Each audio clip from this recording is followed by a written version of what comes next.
नमस्कार दोस्तों। एजुकेशन 790 से मैं सुरेश यादव। दोस्तों, आज हम देखेंगे जहांगीर। यह अकबर का पुत्र है और अकबर की मृत्यु के बाद उसका उत्तराधिकारी जहांगीर ही बनता है। कौन बनता है? जहांगीर बनता है। हम आपको पता है। अब देखिए, अब इसमें मेन चीजें हैं कि 1605 से लेकर 1627 के बीच यह सत्ता पे आसीन रहा। किस पे रहा? सत्ता पे आसीन रहा। और जहांगीर का प्रारंभिक परिचय हम देख लेते हैं। अकबर का उत्तराधिकारी सलीम हुआ। यह जो चिश्ती थे या सूफी संत थे, वहां काफी जाता था अकबर, इसीलिए अपने पुत्र का नाम उन्हीं के नाम पे रखा था।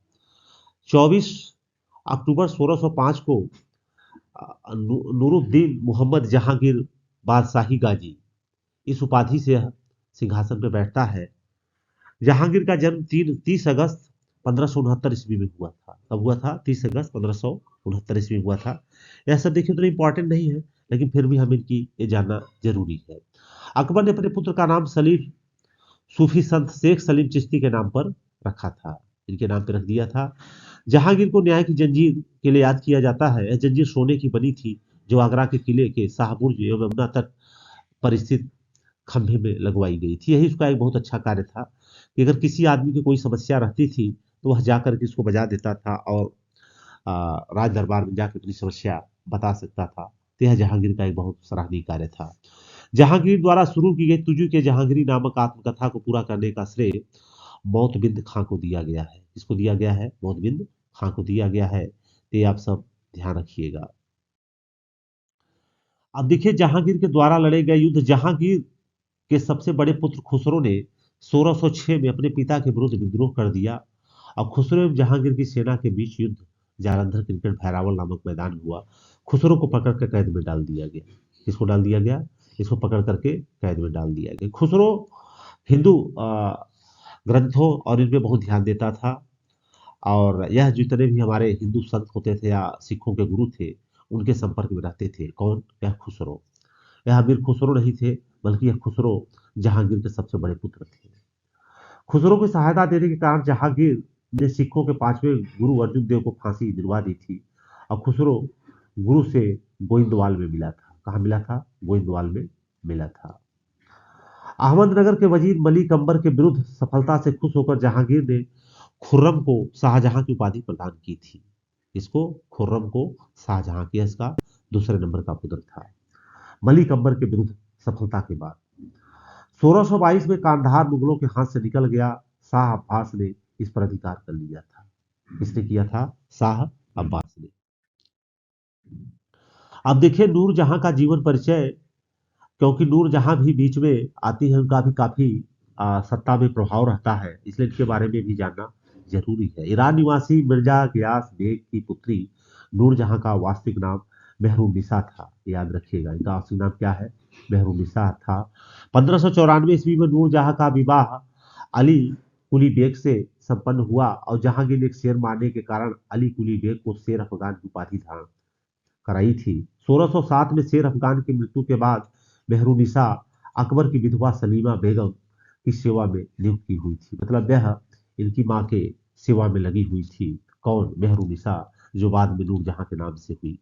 सर्वप्रथम जहांगीर ने नवरोज त्योहार के अवसर पर मेहरुनिसा को देखा और उसके सौंदर्य पर मुग्ध होकर जहांगीर ने मई 1611 में उससे विवाह कर लिया। और विवाह के पश्चात जहांगीर ने उसे नूर महल एवं नूरजहां की उपाधि प्रदान की। नूरजहां के सम्मान में जहांगीर ने चांदी के सिक्के जारी करवाए। चांदी के सिक्के जारी करवाए। यह काफी प्रभावशाली महिला थी उसके दरबार में। जहांगीर ने गियास बेग को शाही दीवान बनाया एवं इतमाद उदौला की उपाधि दी। जहांगीर के शासनकाल में ईरानियों को उच्च पद प्राप्त हुई। अब देखिए, इसकी वजह से सारे उच्च पदों पर आसीन हो गए। लाडली बेगम शेर अफगान एवं मेहरुनिसा की पुत्री थी, जिसकी शादी जहांगीर के पुत्र शहरयार के साथ हुई। किसके साथ हुई? शहरयार के साथ हुई। नुजरत नूरजहां की मां असमत बेग ने गुलाब से इत्र निकालने की विधि खोजी थी। यह प्रश्न कई बार आया हुआ है, इसको याद रखिएगा कि असमत बेग ने गुलाब से इत्र निकाला था। महावत खान ने झेलम नदी के तट पर 1626 ईस्वी में जहांगीर नूरजहां एवं उसके भाई आसफ खां को बंदी बना लिया था। महावत खान ने कहा, झेलम नदी के तट पर 1626 में जहांगीर नूरजहां उसके भाई आसफ खां को बंदी बना लिया था। जहांगीर के 5 पुत्र थे, खुसरो, परवेज, खुर्रम, शहरयार और जहांदर। तो यही खुर्रम जो है शाहजहां के नाम से सत्ता पे आसीन होते हैं। कौन? खुर्रम। 28 अक्टूबर 1627 को भीमवार नामक स्थान पे जहांगीर की मृत्यु हो जाती है।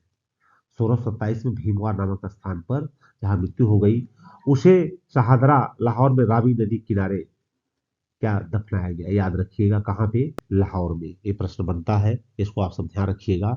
शहादरा लाहौर में, शहादरा लाहौर में।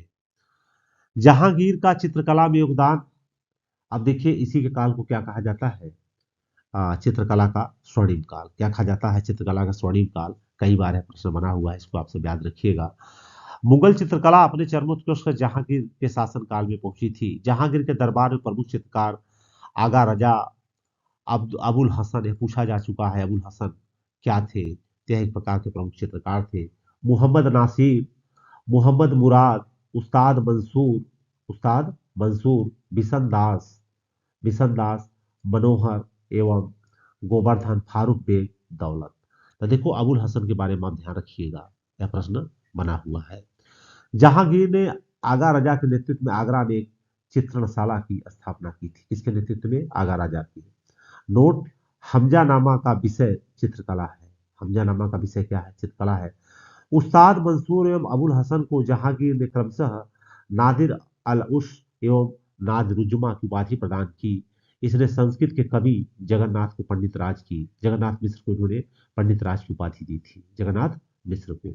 जहांगीर ने अपनी आत्मकथा में लिखा कि कोई भी चित्र, चाहे वह किसी मृतक व्यक्ति या जीवित व्यक्ति द्वारा बनाया गया हो, देखते ही तुरंत बता सकता हूं कि वह किस चित्रकार की कृति है। यदि किसी चेहरे पर आंख किसी एक चित्रकार ने और भौं किसी और ने बनाई हो, तो भी यह जान लेता हूँ आंख किसने बनाई और भौं किसने बनाई। मतलब यह चित्रकला को बहुत बारीकी से पहचान करता था। स्टेटमेंट याद रखिएगा, यह किसने कहा है, तो इंपॉर्टेंट प्रश्न बनता है, यह इंपॉर्टेंट प्रश्न बनता है। ऐसा इतिहासकार इसके बारे में लिखते हैं कि वह चित्र को बहुत बारीकी से पहचान लेता था। जहांगीर के समय को चित्रकला का स्वर्णकाल कहा जाता है। याद रखिएगा, प्रश्न बना हुआ है कि जहांगीर के समय को क्या कहा जाता है?